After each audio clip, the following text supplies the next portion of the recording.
Hey everyone, Anubhav Mishra here, and welcome to my channel. Now you might know me for talking about structures on a cosmic scale, galaxies, nebulae, those sorts of things, but today we're going down to Earth, specifically to the world of architecture.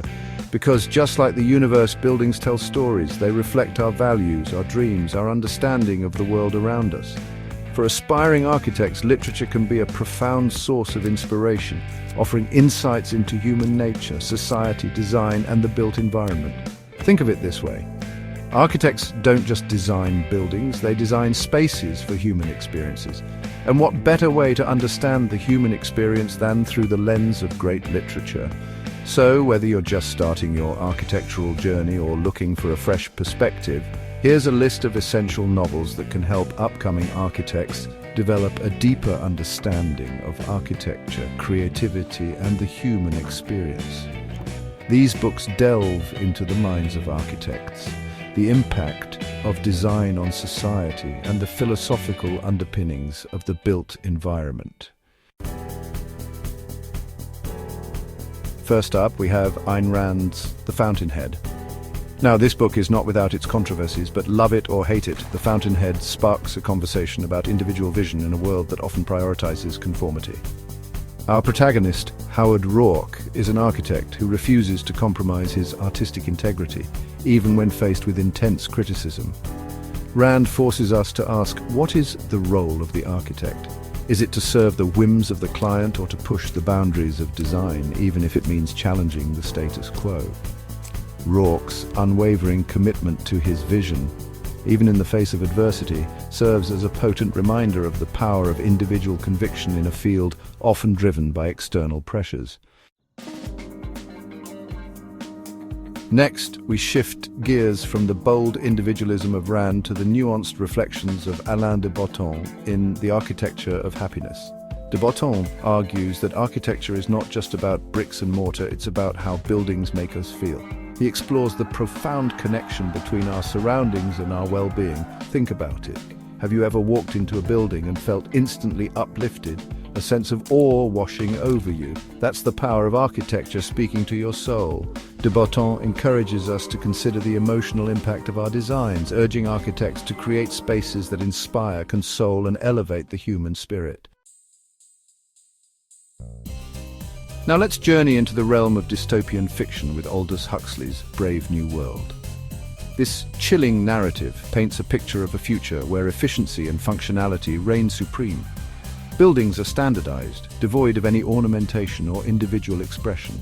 Huxley's world serves as a cautionary tale, highlighting the potential dehumanizing effects of overly pragmatic or standardized design. It begs the question, at what cost efficiency?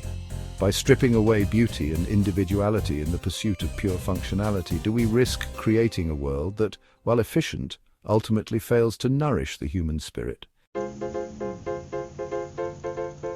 Chapter 4. The Death and Life of Great American Cities, a Love Letter to Urban Landscapes. From a dystopian future, we come back to the real world, specifically the bustling streets of our cities, with Jane Jacobs' The Death and Life of Great American Cities. Jacobs, a passionate advocate for vibrant urban spaces, challenges the urban planning orthodoxy of her time. She celebrates the messy vitality of mixed-use neighborhoods where residential buildings rub shoulders with shops, cafes, and parks. Jacobs reminds us that cities are living organisms, constantly evolving through the interactions of their inhabitants. Chapter 5. The Secret History, Beauty, and its Discontents. Our next stop takes us deep into the world of aesthetics and obsession with Donna Tartt's The Secret History. While not explicitly about architecture, this novel delves into the lives of a group of classic students consumed by their pursuit of beauty and their yearning to recreate the glories of the past. Their story serves as a cautionary tale about the intoxicating power of aesthetic ideals and the potential for these ideals to become dangerously detached from reality. It prompts us to consider, how do we balance our pursuit of beauty with our responsibility to the human experience? Chapter 6. Mies van der Rohe. A critical biography. Form follows function, but what follows form? Now let's turn our attention to one of the giants of modern architecture, Mies van der Rohe. Franz Schulze's comprehensive biography offers a deep dive into the life and work of this influential figure. Mies is famous for his minimalist aesthetic and his mantra, "Less is more." Schulze's biography allows us to understand the man behind the mantra, exploring how Mies' personal beliefs and experiences shaped his design philosophy. It's a fascinating look at how an architect's worldview can manifest in steel, glass, and concrete.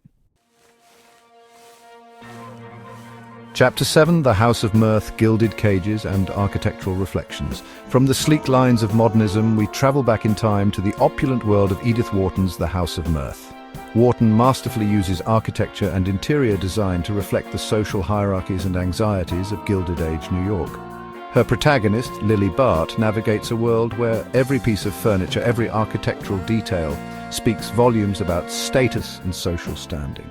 The novel reminds us that architecture is never apolitical, it's always embedded within a larger social fabric.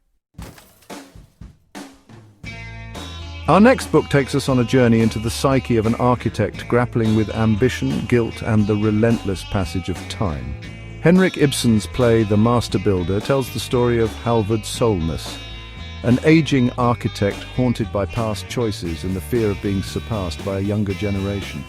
Solness's story is a cautionary tale about the potential psychological toll of striving for greatness in a field as all-consuming as architecture. It reminds us of the importance of seeking balance between our professional ambitions and our personal lives. Prepare to be transported to a realm of boundless imagination with Italo Calvino's Invisible Cities. This book is unlike any other on our list. It's a collection of fantastical descriptions of cities, each one more surreal and thought-provoking than the last.